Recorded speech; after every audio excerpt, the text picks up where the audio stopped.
What's up, in the loop is Hyde, checking in from Six Flags over Georgia opening day. And before I even get in the park, I noticed the big change. Goliath is a completely different color.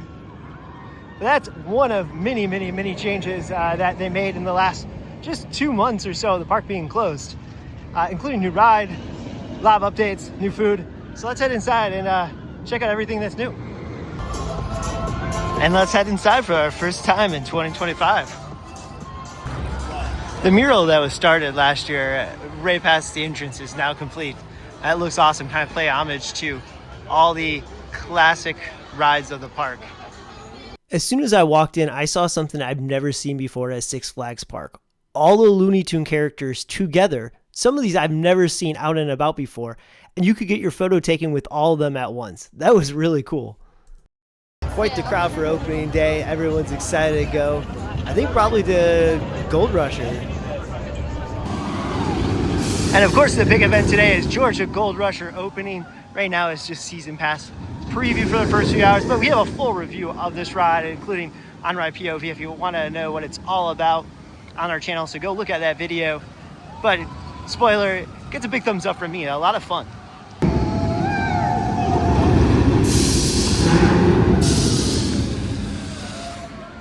Reflecting on my ride, I was surprised at how kind of fast it has. A lot of get up to it.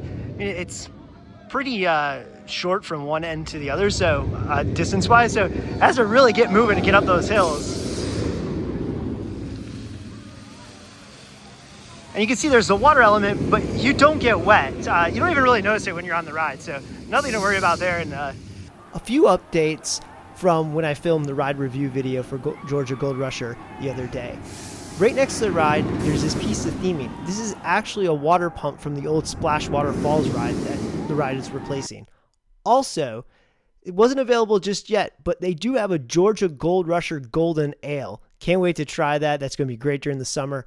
And also, they do have a Georgia Gold Rush Burger. Didn't get to try it today, but something to keep in mind. Batman the Ride, a legendary invert, also got a lot of upgrades this year from a theming perspective. This simple effect hasn't worked in years. See the steam coming out over here. These lights and effects also haven't worked in a long time. The entire station now has colorful light effects. You can see it on like the rock work over there. And above the train, it kind of changes color slowly.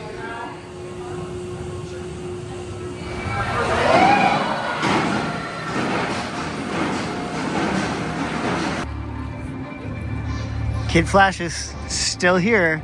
Looks completely unchanged from closing day, but it's still standing here and it's still on the park map as well. So not quite sure what the future holds, but it doesn't seem like the park's fully given up on it yet. Goliath has reopened from its paint job.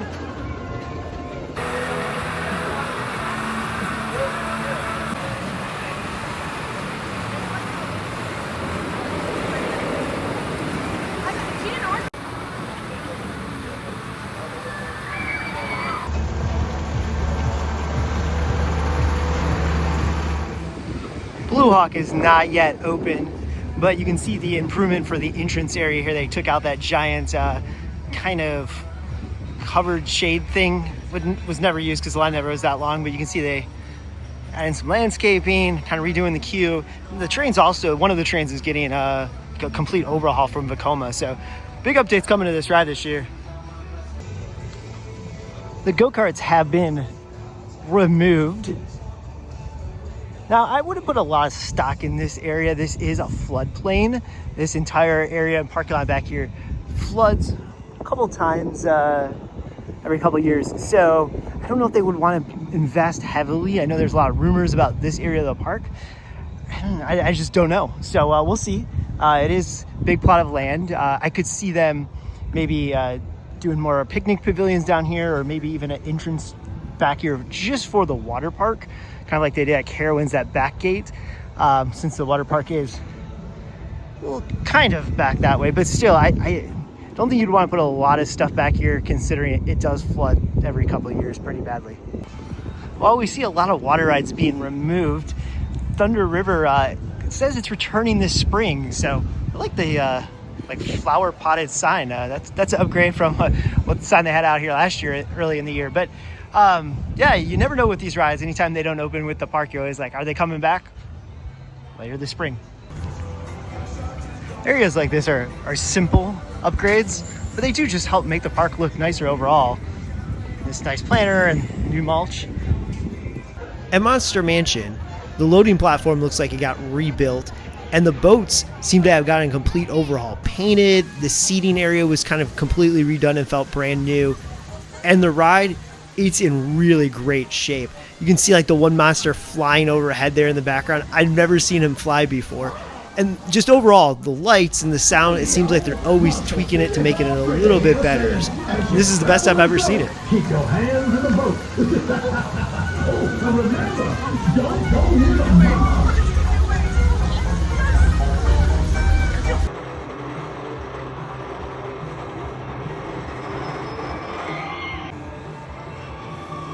DJ's Diner is the first of 3 complete renovations on the restaurants this year.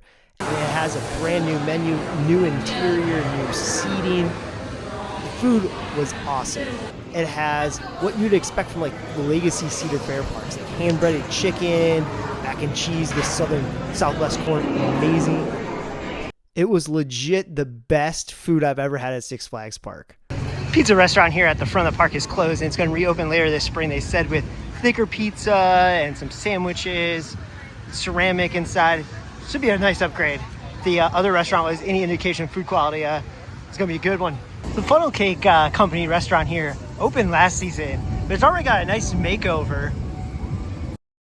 Signs all over the park about a new Cash App Six Flags savings that gets you 15% off food and drinks. I've heard about that before, so sharing that news. Acrophobia is getting a facelift. You can see that the paint is maybe a quarter away done. The gift shop area up here by Goliath got a complete overhaul.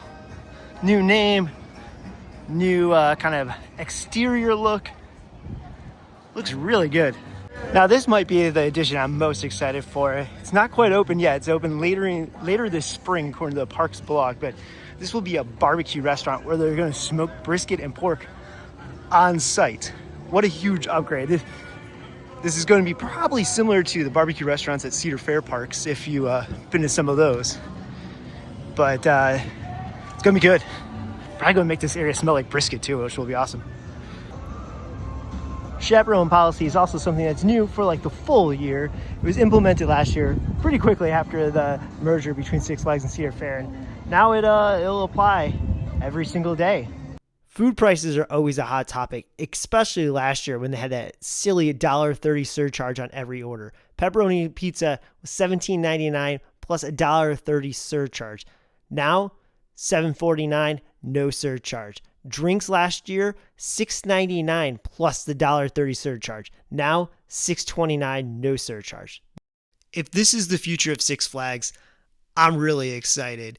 The legacy Six Flags parks always missed when it came to food, general park look and feel, and theming, and all that's being addressed. All those details are being covered. And there's still more work to be done. 2 new restaurants still to open. So how's this for a transition? Be sure to like and subscribe because we'll have videos showing off all those changes coming to the park over the course of the season.